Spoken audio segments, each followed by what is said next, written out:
1시간 기도 성경 10장 읽기 묵상 꾸준히 하여 은혜 받읍시다. 고린도전서 7장 1절에서 40절 믿는 자의 결혼 원리. 행복을 꿈꾸면 결혼을 하지만 모든 사람이 결혼의 행복을 누리는 것은 아닙니다.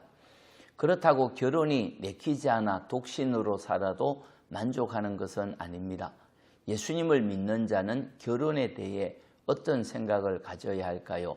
첫째, 마귀에게 틈을 주지 말아야 합니다.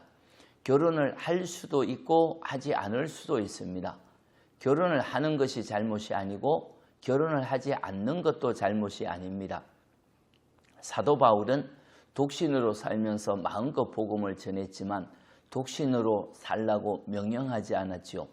독신의 은사가 있어 유혹을 받지 않을 것 같으면 독신으로 살면서 복음을 전해도 좋고, 독신의 은사가 없어 유혹을 받아 시험에 들 것 같으면 결혼을 해도 무방하다고 하였습니다.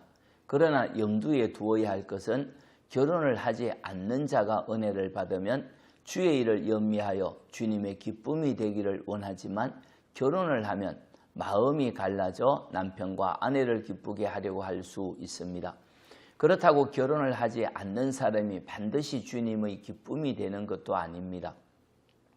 결혼을 하지 않다가 유혹에 빠질 것 같으면 결혼을 하는 것이 좋지요. 결혼을 하든 하지 않든 기억해야 할 것은 마귀에게 틈을 주지 말아야 하는 것이지요. 5절. 서로 분방하지 말라. 다만 기도할 틈을 얻기 위하여 합의상 얼마 동안은 하되 다시 합하라. 이는 너희 절제 못함으로 말미암아 사탄이 너희를 시험하지 못하게 하려 함이라. 결혼을 하지 않아도 절제하지 못하여 사탄의 시험에 빠질 수 있지만, 결혼을 해도 절제하지 못하여 사탄의 시험에 빠질 수 있기에 결혼을 했다면 자기 몸을 자기가 주장하지 말고 남편이나 아내가 주장하게 해야 합니다. 또한 부부는 가급적 서로 다른 방을 쓰지 말아야 하죠. 다만 기도할 기회를 얻기 위해 서로 합의하면 얼마 동안 다른 방을 쓸 수 있지만 다시 같은 방을 사용해야 사탄에게 틈을 주지 않는 것입니다.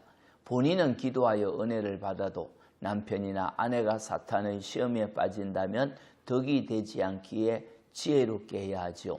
둘째, 부르심을 받은 그대로 지내면 됩니다. 20절. 각 사람은 부르심을 받은 그 부르심 그대로 지내라. 내가 종으로 있을 때 부르심을 받았느냐? 염려하지 말라. 그러나 내가 자유롭게 될 수 있거든 그것을 이용하라. 주 안에서 부르심을 받은 자는 종이라도 주께 속한 자유인이요, 또 이와 같이 자유인으로 있을 때 부르심을 받은 자는 그리스도의 종이니라. 아멘. 은혜로 구원을 받았다면 세상의 신분이나 규례에 얽매이지 말아야 합니다. 할례를 받았든지 받지 않았든지 그리스도 안에서 자유하고 종이나 노예의 신분이라도 구애받지 말아야 하지요. 그리스도 안에서 사회적 신분이나 인종에 상관없이 은혜를 받기에 신분이 없다 하든지 자유함이 있어야 합니다. 마귀에게 틈을 주지 말고 자유함을 누림이 좋지요. 축복합니다. 하나님 감사합니다. 저희가 어떤 처지에 있든지 그리스도를 기쁘게 하는 믿음의 사람이 되기를 원합니다.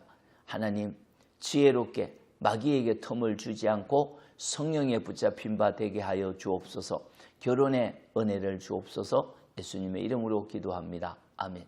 기도입니다. 첫째, 거룩함을 지키게 하소서. 둘째, 전신갑주로 무장하게 하소서. 찬송 425장 주님의 뜻을 이루소서. 말씀 잘 따라갑시다. 은혜됩니다. 아멘.